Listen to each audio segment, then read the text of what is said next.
সঙ্গে যুক্তরাষ্ট্র ইসরায়েলের যুদ্ধ শেষের খুবই কাছাকাছি বলে মন্তব্য করেছেন যুক্তরাষ্ট্রের প্রেসিডেন্ট ডোনাল্ড ট্রাম্প। তবে মার্কিন বাহিনী ইরানে এখনও তাদের কাজ শেষ করেনি বলেও উল্লেখ করেছেন তিনি।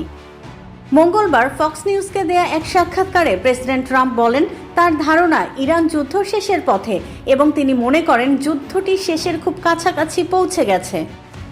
ট্রাম্প আরও জানান, যদি এখনই যুক্তরাষ্ট্র ইরান থেকে সব কার্যক্রম গুটিয়ে নেয় তাহলে দেশটি পুনর্গঠন করতে প্রায় 20 বছর সময় লাগতে পারে। একই সঙ্গে তিনি বলেন, যুক্তরাষ্ট্র এখনও তাদের অভিযান শেষ করেনি এবং পরিস্থিতি কী হয় তা দেখা হবে। তার মতে, ইরান খুব তীব্রভাবে একটি চুক্তিতে পৌঁছাতে আগ্রহী। ইরানের পরমাণু প্রকল্প ও ক্ষেপণাস্ত্র কর্মসূচি নিয়ে বিরোধের জেরে গত 28 ফেব্রুয়ারি থেকে দেশটিতে যৌথ সামরিক অভিযান শুরু করে যুক্তরাষ্ট্র ও ইসরায়েল। টানা 40 দিন যুদ্ধের পর 7 এপ্রিল থেকে 14 দিনের যুদ্ধবিরতিতে যায় যুক্তরাষ্ট্র ও ইরান। এই যুদ্ধবিরতিকে স্থায়ী যুদ্ধাবসানের দিকে নিয়ে যেতে গত 11 এপ্রিল পাকিস্তানের রাজধানী ইসলামাবাদে বৈঠকে বসেছিলেন যুক্তরাষ্ট্র ও ইরানের সরকারি প্রতিনিধিরা।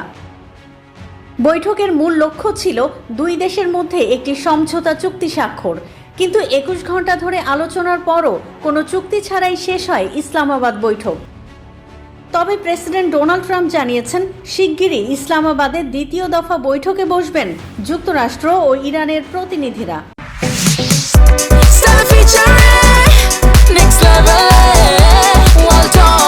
Side by side fridge.